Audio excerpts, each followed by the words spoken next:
मोहम्मद रफी, वो आवाज जो वक्त को पीछे छोड़ गई। मैं गाऊं तुम सो जाओ के झरोके में तुझको बिठा कर यादों को तेरी मैं दुल्हन बना। सोचिए, एक ऐसी आवाज जो आज भी हर सुबह किसी के रेडियो से झांकती है, दोपहर की नींद में कोई गुनगुना जाता है और रात को तन्हाई में किसी की तसल्ली बन जाती है। वो आवाज है मोहम्मद रफी की। अगर वो आज हमारे बीच होते तो शायद 100 साल के होते, लेकिन दिल मानने को तैयार नहीं कि वो हमारे बीच नहीं है, क्योंकि उनका गाया हर गीत आज भी सांस लेता है, जिंदा है हर दिल में। रफी साहब, विवादों से दूर, सुरों के करीब। करीब 36 वर्षों तक उन्होंने सिनेमा को अपनी आवाज दी, लेकिन इस पूरे सफर में उनका नाम शायद ही कभी किसी विवाद में आया हो। एक कलाकार के लिए ये कितनी बड़ी बात है, शोहरत की ऊंचाई पर पहुंचकर भी विनम्र बने रहना। रफी साहब न सिर्फ अपनी आवाज में महान थे, बल्कि अपने व्यवहार में भी उतने ही सादे और सच्चे। उन्होंने कभी किसी को नीचा नहीं दिखाया, न ही कभी अपनी कला को मोल की नजर से देखा। हाँ, लता मंगेशकर जी के साथ रॉयल्टी को लेकर मतभेद जरूर हुआ था, पर वो मतभेद भी इतना शालीन था कि दोनों ने एक दूसरे से बात करना बंद कर दिया, लेकिन सार्वजनिक तौर पर कभी कोई कड़वाहट नहीं दिखाई। सरदुल क्वात्रा प्रकरण एक इम्तिहान। एक बार संगीतकार सरदुल क्वात्रा, जो मुंबई में नए नए आए थे, उनको रफी साहब ने अपने घर की ऊपरी मंजिल रहने के लिए दी। शुरुआत दोस्ताना रही, लेकिन बाद में मकान खाली करवाने को लेकर बात इतनी बढ़ गई कि पुलिस तक पहुंचना पड़ा। सरदुल क्वात्रा ने गंभीर आरोप लगाए, लेकिन फिल्म इंडस्ट्री के किसी ने भी इन पर यकीन नहीं किया, क्योंकि रफी साहब की इमेज ही ऐसी थी, बेदाग, बेगर्ज और बेहद पाक। 26,000 गाने या 5,500 या 7,000। रफी साहब के गाए गीतों की संख्या को लेकर अक्सर लोग बहस करते हैं। कोई कहता है 26,000, कोई कहता है 10,000, लेकिन अगर तर्क के साथ देखें तो बात कुछ और ही निकलती है। यदि रफी साहब ने हर दिन औसतन 2 गाने भी रिकॉर्ड किए हो तो 35 साल में यह संख्या लगभग 5,500 से 7,000 के बीच होती है।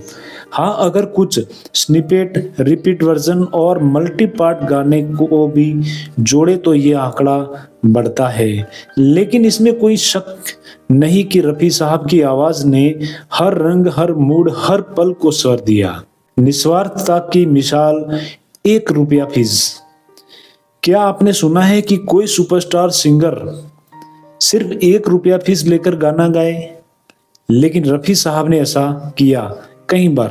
पूनम मिलन की गजल, पास बैठो तबीयत बहल जाएगी, उन्होंने बिना फीस के गाई। पंजाबी फिल्मों के शब्द और भजन गाते हुए उन्होंने कभी फीस नहीं ली। पास बैठो तबीयत बहल जाएगी। फिल्म खोज के लिए तो उन्होंने मात्र 1 रुपए में गाना गाया। चंदा का दिल टूट गया, रोने लगे सितारे। चंदा का दिल टूट गया है, रोने लगे हैं सितारे। क्यों? क्योंकि उनके लिए गाना पैसा नहीं, सेवा था। जब संगीत ने जीत ली जीत।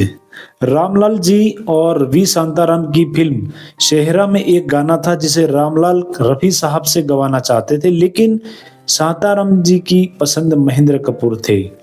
गाना महेंद्र कपूर की आवाज में रिकॉर्ड हो गया, लेकिन रामलाल मान नहीं पाए और फिर जिद की और वही गाना रफी साहब से भी रिकॉर्ड करवाया। जब शांताराम ने दोनों वर्जन सुने तो वो भी मान गए कि ये गाना सिर्फ रफी साहब के लिए ही बना था। गाना था तकदीर का फसाना, जाकर किसे सुनाए। तकदीर का फसाना, जाकर किसे सुनाए। रफी सिर्फ एक आवाज नहीं, एक एहसास है। रफी साहब की आवाज में जो दर्द है वो झूठा नहीं है, जो रोमांस है वो दिखावटी नहीं है, जो भक्ति है वो खरी है। उनके गाए हजारों गीत आज भी जिंदा हैं, क्योंकि उन्होंने हर गाने में अपनी आत्मा डाली थी।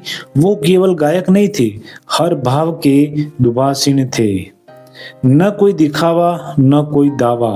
रफ़ी साहब चले गए लेकिन एक ऐसा खजाना छोड़ गए जो वक्त से परे है। उनकी कहानी हमें सिखाती है कि सच्चा कलाकार वही होता है जो अपनी कला में घुल जाए और जिसकी मौजूदगी को दुनिया उसकी गैर मौजूदगी में भी महसूस करे।